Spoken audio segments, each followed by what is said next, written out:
मैं हूं पंडित नरेश नाथ। आज के इस ब्लॉग में आप सभी का स्वागत है।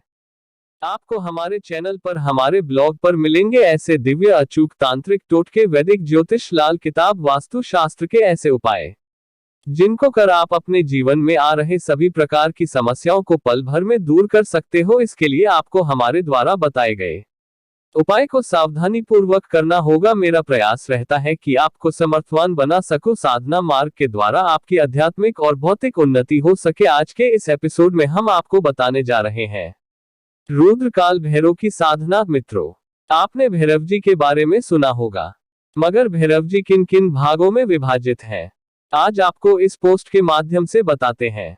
भैरव जी के साथ भैरवी पूजन का भी विधान है। हर शक्तिपीठ में मां के हर रूप के साथ कोई ना कोई भैरव विद्यमान जरूर होता है।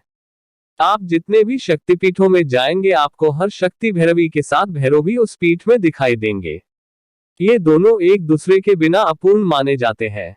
महाकाल के बिना महाकाली अपूर्ण है। इसी तरह शिव का अर्धनारीश्वर रूप भी यही बोध कराता है कि स्त्री और पुरुष शक्ति दोनों का ही महत्व है। भैरव की पूजा पूर्ण तभी होती है जब साथ में भैरवी की भी पूजा की जाए। भैरवी भैरव भक्तों की साधना में मदद करके उनकी पूजा अर्चना को सफल बनाने में सहायक होती है। भैरव हिंदुओं के प्रसिद्ध देवता हैं जो शिव के रूप हैं। इनकी पूजा भारत और नेपाल में होती है। हिंदू और जैन दोनों भैरव की पूजा करते हैं। भैरवों की संख्या 64 है। ये 64 भैरव भी 8 भागों में विभाजित हैं। शिव पुराण के अनुसार मार्गशीर्ष मास के कृष्ण पक्ष की अष्टमी को मध्याह्न में भगवान शंकर के अंश से भैरव की उत्पत्ति हुई थी। अतः इस तिथि को काल भैरवाष्टमी के नाम से भी जाना जाता है। पौराणिक आख्यानों के अनुसार अंधकासुर नामक दैत्य अपने कृत्यों से अनीति व अत्याचार की सीमाएं पार कर रहा था। यहाँ तक कि एक बार घमंड में चूर होकर वह भगवान शिव तक के ऊपर आक्रमण करने का दुस्साहस कर बैठ। तब उसके संहार के लिए शिव के रुधिर से भैरव की उत्पत्ति हुई। कुछ पुराणों के अनुसार शिव के अपमान स्वरूप भैरव की उत्पत्ति हुई थी। ये सृष्टि के प्रारंभ काल की बात है। सृष्टिकर्ता ब्रह्मा ने भगवान शंकर की वेशभूषा और उनके गणों की रूपसज्जा देखकर शिव को तिरस्कार युक्त वचन कहे। अपने इस अपमान पर स्वयं शिव ने तो कोई ध्यान नहीं दिया, किंतु उनके शरीर से उसी समय क्रोध सेवा कंपायमान और विशाल दंडधारी एक प्रचंड काया प्रकट हुई और वह ब्रह्मा का संहार करने के लिए आगे बढ़ाई। सृष्टा तो ये देखकर भय से चीख पड़े। शंकर द्वारा मध्यस्थता करने पर ही वह काया शांत हो सकी। रुद्र के शरीर से उत्पन्न उसी काया को महाभैरव का नाम मिला। बाद में शिव ने उसे अपनी पुरी काशी का नगरपाल नियुक्त कर दिया। ऐसा कहा गया है कि भगवान शंकर ने इसी अष्टमी को ब्रह्मा के अहंकार को नष्ट किया था, इसलिए ये दिन भैरव अष्टमी व्रत के रूप में मनाया जाने लगा।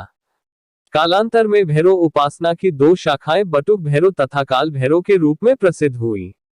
जहां बटुक भैरव अपने भक्तों को अभय देने वाले सौम्य स्वरूप में विख्यात है, वहीं काल भैरव आपराधिक प्रवृत्तियों पर नियंत्रण करने वाले प्रचंड दंडनायक के रूप में प्रसिद्ध हुए।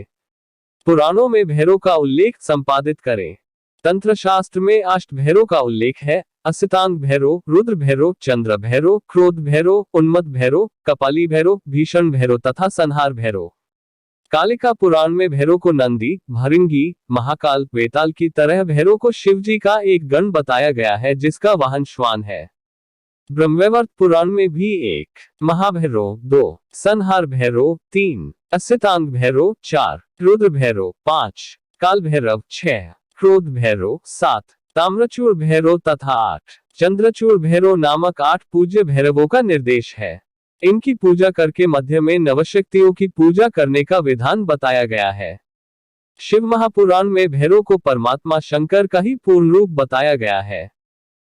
भैरव के 8 भैरवियों के नाम श्री भैरवी, महाभैरवी, सिंह भैरवी, धूम्र भैरवी, भीम भैरवी, उन्मत्त भैरवी, वशीकरण भैरवी और मोहन भैरवी। नमस्कार मंत्र श्री भैरव्यै नमः, महाभैरव्यै नमः, सिंह भैरव्यै नमः, धूम्र भैरव्यै नमः, भीम भैरव्यै नमः, उन्मत्त भैरव्यै नमः, वशीकरण भैरव्यै नमः, मोहन भैरव्यै नमः। श्री भैरव्यै नमः। श्री भैरव्यै पदुकाम पूजयामि तर्पयामि नमः। श्री भैरव्यै नमः। महाभैरवी पदुकाम पूजयामि तर्पयामि नमः। असिं सिंह भैरव्यै नमः। श्री सिंह भैरवी पदुकाम पूजयामि तर्पयामि नमः।